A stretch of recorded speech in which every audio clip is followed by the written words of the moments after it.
সামনে যে ভোট আসছে এবং এই ভোটের সময় প্রত্যেকের স্বার্থ অনুযায়ী তারা কাজ করবে, এবং এই সময় তোমরা কোনো ক্ষেত্রে বাড়ির বাইরে বের হবে না, কারণ তোমাদের এখন ভোট দেবার বয়স হয়নি বা তোমাদের বোঝার এখন সেই ক্ষমতা হয়নি।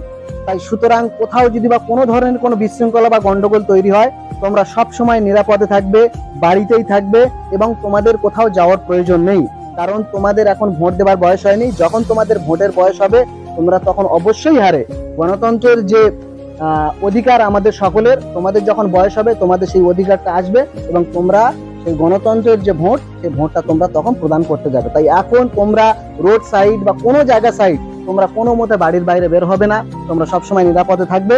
এবং কেউ যদি বা তোমাদেরকে বলে যে অমুকটা অনুষ্ঠান হচ্ছে বা অমুক একটা গন্ডগোল হচ্ছে, ছুটে চলো, তোমরা যাবে না, কারণ এই সময় কোনো রকম কোনো বিশৃঙ্খলা হলে তোমাদেরই ক্ষতি হবে। তোমরা বাচ্চা মানুষ, তোমরা বুঝতে পারবে না, তোমাদের ক্ষতি হবে। তাই সকলে শুনে নিয়েছে তো? ওকে, ঠিক আছে।